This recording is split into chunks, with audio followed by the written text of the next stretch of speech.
অকল ভাৰত ভাৰত বুলি কৈ পেলাই আমি সেই ভাৰত ভিতৰত যদি সোমাই আমাৰ আইডেণ্টিটি নাথাকিলে নহ'ব। ভাৰতটো ভালকৈ চলাইতো এটা জনজাতি নহয় জানো ভাৰতটো। আঞ্চলিকতাবাদ বিকল্প নাই বুলি ভাবিছোঁ। আমিতো ভাৰত হোৱা নাই নহয়, মই ভাৰত জাতি হোৱা নাই নহয়। ইণ্ডিয়ান মানুহ ভিতৰত, ইণ্ডিয়ান গভৰ্ণমেণ্ট ভিতৰত, ভাৰতৰ গভৰ্ণমেণ্ট ভিতৰতে আমি আছোঁ আৰু থাকিবই লাগিব। তথাপি আমাৰ নিজৰ আইডেণ্টিটিটো থাকিব লাগিব।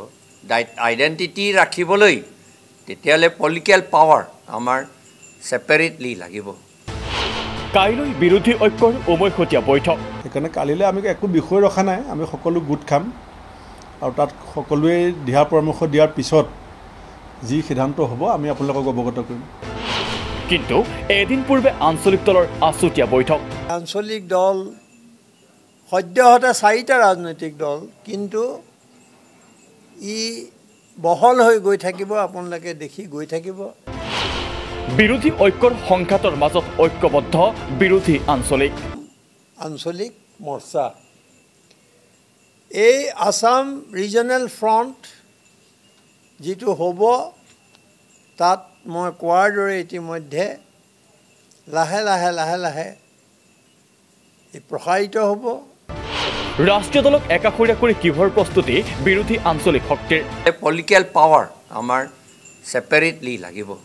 এতিয়া পলিটিকেল পাৱাৰ ছেপাৰেটলি থকাৰ কাৰণে বিহাৰে আৰু অন্ধ্ৰপ্ৰদেশে তেওঁলোকে বাজেটটো বেছিকৈ তেওঁলোকৰ এল'কেশ্যন পাইছে। সেই তেনেকুৱা নিচিনা আমাৰ পাৱাৰ থাকিব লাগিব। আমাৰ অসমৰ সেইটো পাৱাৰ নথকাৰ কাৰণে এইবাৰ বাজেটটো খুব কম পাইছে। কাইলৈ অনুষ্ঠিত হ'ব বিৰোধী ঐক্যমঞ্চৰ উমৈহতীয়া বৈঠক।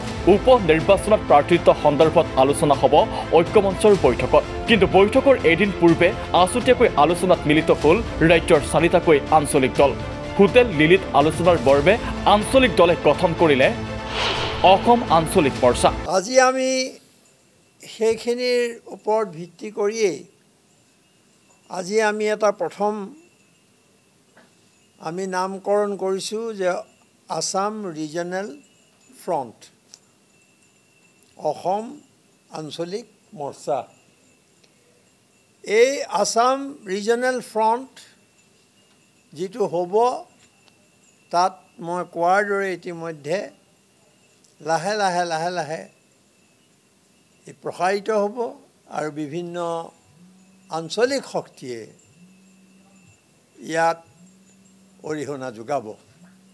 সিমানেই নহয়, শীঘ্ৰে অসম আঞ্চলিক মৰ্চাই অনুষ্ঠিত কৰিব ৰাজ্যিক অভিৱৰ্তনো। আৰু আজি সিদ্ধান্ত হৈছে যে আমি ছেপ্টেম্বৰৰ মাজভাগত, অহা ছেপ্টেম্বৰ মাহৰ মাজভাগত এখন জাতীয় ৰাজনৈতিক অভিৱৰ্তন নহয়, জাতীয় ৰাজনৈতিক অভিৱৰ্তন অনুষ্ঠিত হ'ব। আৰু সেই অভিৱৰ্তনখন ছেপ্টেম্বৰ মাহৰ মাজভাগত গুৱাহাটীত অনুষ্ঠিত হ'ব। পিছে কংগ্ৰেছকে ধৰি বিৰোধী ৰাষ্ট্ৰীয় দলক একাষৰীয়া কৰি কিহৰ প্ৰস্তুতি বিৰোধী আঞ্চলিক দলৰ? তাৰে উত্তৰ প্ৰদান কৰি সাংসদ অজিত কুমাৰ ভূঞাই ক'লে, আঞ্চলিকতাবাদৰ বিকল্প নাই। 2026ক লক্ষ্য কৰি লৈছে ঐক্যবদ্ধ আঞ্চলিক শক্তিয়ে। আৰু এটা আটাইতকৈ ডাঙৰ কথা যে আমি যিহেতু আঞ্চলিক দলৰ অসমৰ আঞ্চলিকতাবাদক শক্তিশালী কৰাৰ লক্ষ্যৰে সমবেত হৈছোঁ আৰু আঞ্চলিকতাবাদৰ বিকল্প নাই বুলি ভাবিছোঁ।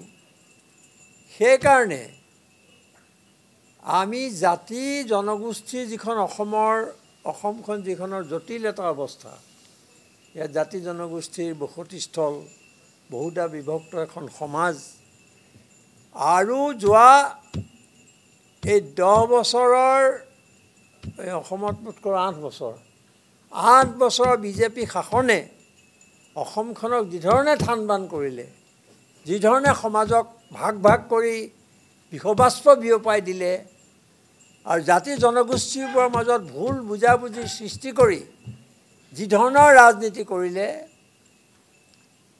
সেইটোক প্ৰতিহত কৰিবৰ কাৰণে মানুহৰ মাজলৈ বিশ্বাস ঘূৰাই আনিবৰ কাৰণে জাতি জনগোষ্ঠীসমূহক সন্মুখত সত্য তুলি ধৰিবৰ কাৰণে আমি এখন জাতীয় কৰ্মসূচীৰ প্ৰস্তুত কৰাৰ পোষকতা কৰিছোঁ আজি।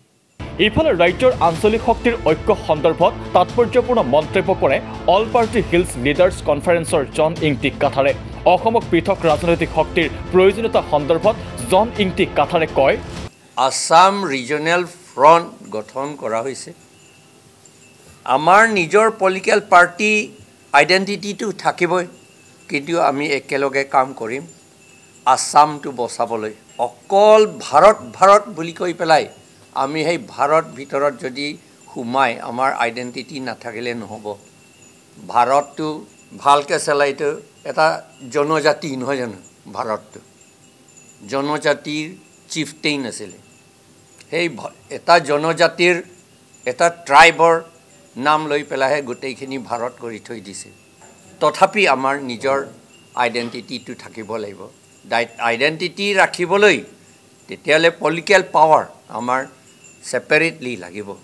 এতিয়া পলিটিকেল পাৱাৰ ছেপাৰেটলি থকাৰ কাৰণে বিহাৰে আৰু অন্ধ্ৰপ্ৰদেশে তেওঁলোকে বাজেটটো বেছিকৈ তেওঁলোকৰ এল'কেশ্যন পাইছে।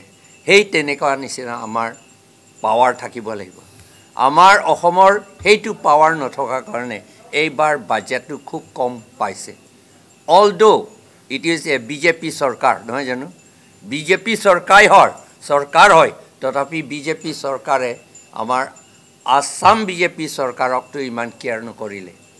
ভয় কৰিবলৈ নাই, কাৰণ সেই তেওঁলোকৰ ভিতৰতে সোমাই থাকি গ'লতো। সেইকাৰণে তেওঁলোকৰ মাত মাতিলেও কিবা প্ৰটেষ্ট কৰিলেও শুনিবলৈ দৰকাৰ নাই। কিন্তু আমি ফাইট কৰাটো হৈছে আমি যেতিয়া প্ৰটেষ্ট কৰিম এইটো কনষ্টিটিউশ্যনেলিহে কৰিম, আমি ডেম'ক্ৰেটিকেলিহে কৰিম। এই গোটেইখিনি কথা বা পাৰ্লিয়ামেণ্টেৰী ছিষ্টেমতে আমি কৰিম। আমাৰ কেন্দ্ৰীয় চৰকাৰে আমাৰ কথা শুনিব লাগিব। তেনেকুৱা ধৰণৰ আমি কৰিবলৈ ইচ্ছা কৰি এই ফ্ৰণ্টটো আমি গঠন কৰা হৈছে। আনফালে বৈঠকত অংশগ্ৰহণ কৰি আঞ্চলিক শক্তি ঐক্যবদ্ধ হোৱাৰ লক্ষ্য সন্দৰ্ভত লুৰিণজ্যোতি গগৈয়ে কয়, আৰম্ভণি মই ভাবোঁ যে এই আৰম্ভণিয়ে অসমৰ সমাজ আৰু জাতীয় জীৱনলৈ এটা আশাপ্ৰদ পৰিৱেশ কঢ়িয়াই আনিব।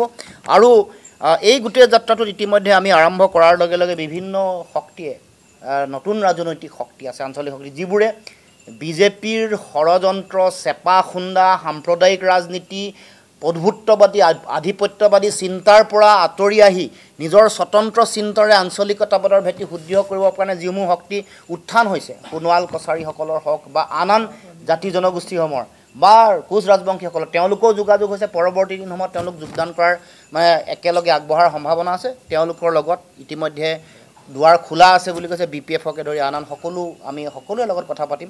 আৰু এটাই আহ্বান জনাম যে এই যে নিজৰ ন্যস্ত স্বাৰ্থ ক্ষমতাকেন্দ্ৰিক ৰাজনীতিৰ পৰা ঊৰ্ধলৈ গৈ জাতীয় স্বাৰ্থত যাতে সকলোৱে আত্মনিয়োগ কৰে আৰু এই সময়ত এই গোটেই কথা বতৰাবোৰ যাতে তেওঁলোকে উপলব্ধি কৰে, তাৰ কাৰণে আমি আহ্বান জনাম আৰু তেওঁলোকক এই যাত্ৰাত চামিল হ'বৰ কাৰণে আমি অনুৰোধ জনাম। গতিকে এইখিনিয়ে মূল কথা।